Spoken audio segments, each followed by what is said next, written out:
And Luminous doesn't really go out to a lot of events, at least consistently. Of course, when Platinum Star Weekly was still around, Rest in like that, peace. yeah, but yeah, that. Luminous was around a lot for those tournaments, but now that it's gone, and of course it's now Gamer Nook Weekly, really being the the tournament of that area.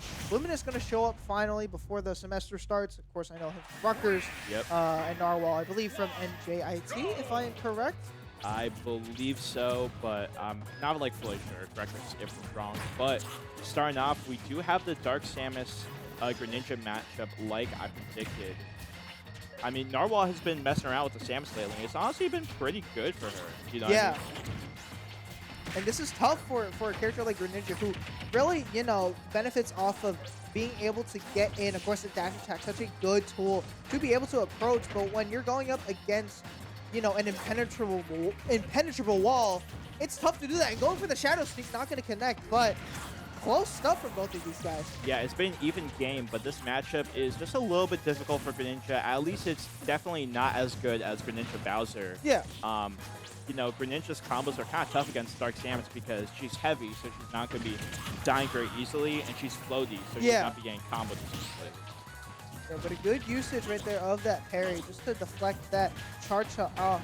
But, I mean, we could definitely see the counter. Oh, good up smash. Actually connecting that. I never thought I'd see a Greninja up smash connect fully, but hey, this is the world that we live in. There we go. And honestly, it was actually the floatiness that Luminous was taking advantage of, because I gave him more time to do that sort of frame trap.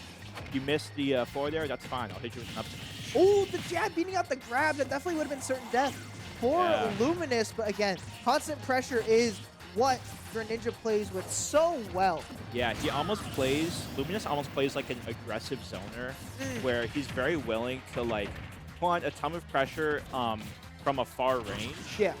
But he's still playing just so fast, you know what I mean? But you see a lot of Mars Shurikens coming out in that water blade right there, man. This is looking very good for Luminous. Up a whole stock. Yeah, and again, these are the reads that Luminous has been able to get a lot of kills off of and a lot of damage. So, I mean, now Luminous kind of doesn't need to approach. He needs to wait for Narwhal to go for, maybe a bad option, but the down throw in air, that's never a bad option if you're at this low of a percentage. Yeah, and I love how Luminous is using Greninja's movement to avoid the projectiles as well. Narwhal just has no time to set up charge shots or no time to set up any missiles.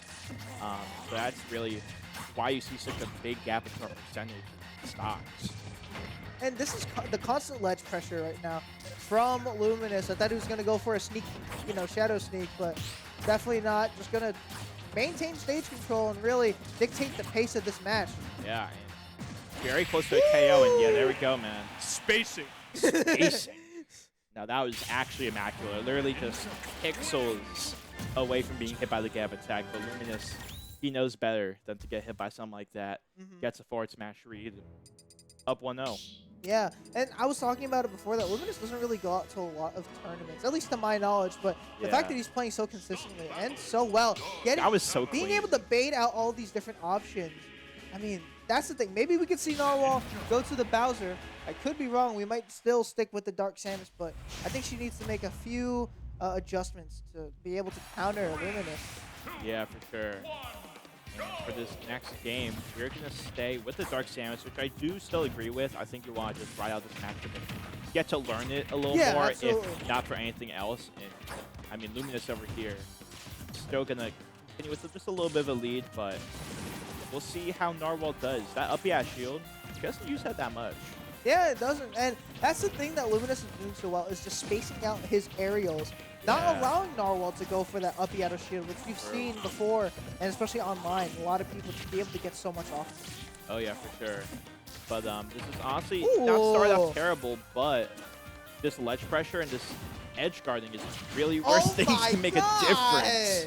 And that's, again, you were talking about it before, how Luminous was playing, using Dark Samus' floatiness against her, because I guarantee you if it was any character, I don't think Luminous was going to be able to hit those. But again, really good reads, really good setup, and what a stop.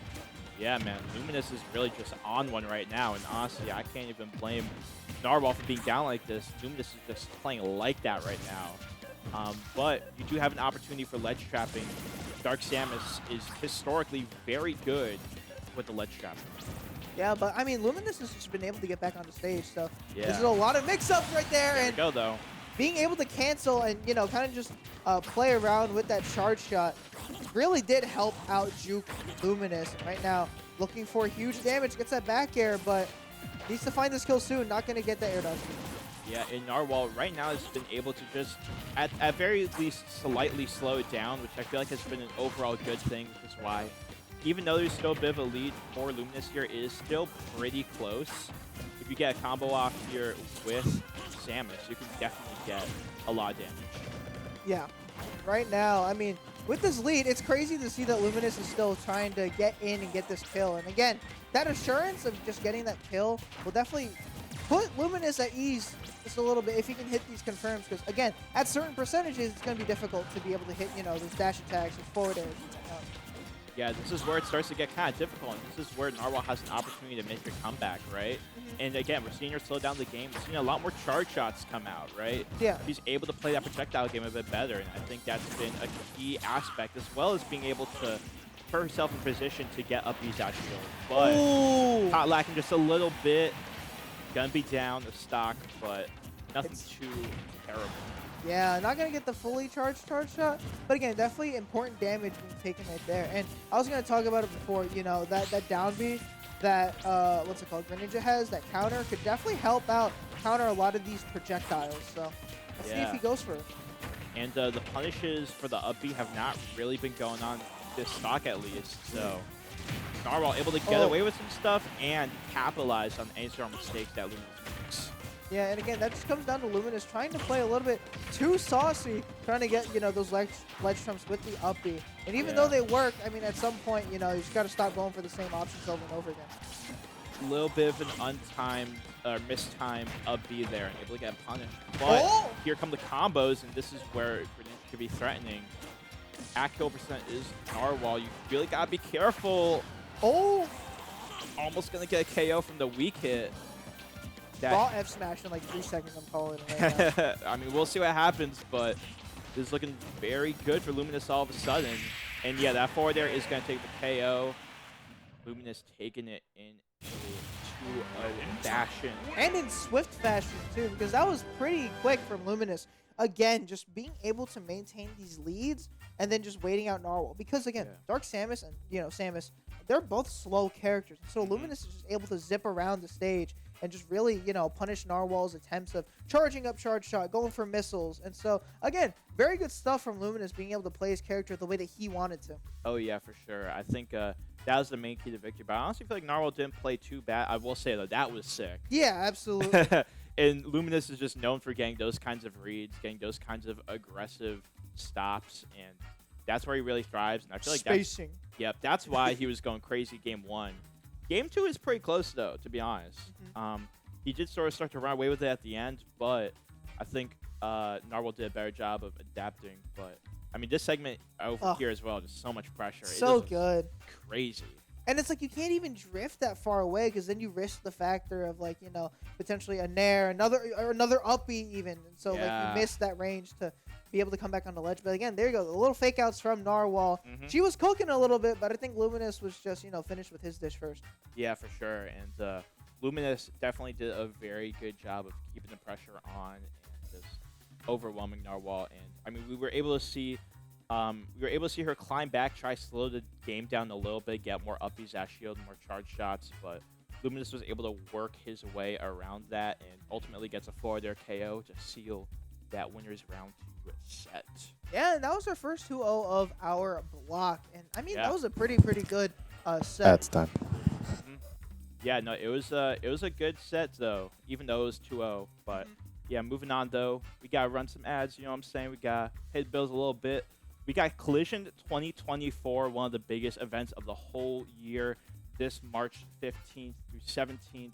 Gonna be in Parsippany, New Jersey once again. We got Melee, we got Ultimate. It is gonna be a massive event. And hotel spots are running out, so make sure you register if you're not. It's a great venue. And I mean, again, the people that are running that tournament, Collision Series, of course, the person helping us with stream too, is really, running a lot of different events in Tri-State and just in general. So make sure you guys support, follow their Twitch, follow their Twitter, and make sure to check out their YouTube video where you can see the VODs from today's tournament. 1,000%. And I mean, yeah, we're here at Fusion today. It has been a great experience as always. Here in Rahway at the little arcade place, it has always been such a fun time. Even if you're not playing Smash, you can just come and chill and hang out. But yeah, we got, the side brackets, we have the main bracket, obviously, and all the best talents from New Jersey are coming through. So pop out to a Fusion, my guy. Yeah, definitely pop out to Xeno Weeklies every Wednesday. One of the premier locals in New York, where you're going to see a lot of really good players like Melly, Carflow. You're going to see John Numbers even. So make sure you guys check them out. 21 Ludlow Street in New York. Every Wednesday, pretty solid entry fee. Check out their match arena, which helps out with their pools. Free House of 3000. Again, they really help run a lot of the tournaments, especially LMBM. We saw, earlier they ran all of that. But with that said, we're going to run on a little bit of a break. So you guys sit back, get some snacks, hydrate gamers, because we all need that. Make sure you get some water, and we'll be back in about 5-ish minutes or something like that. Yeah, pretty much. Yeah, so stay tuned.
Welcome back to Fusion number 188, everybody.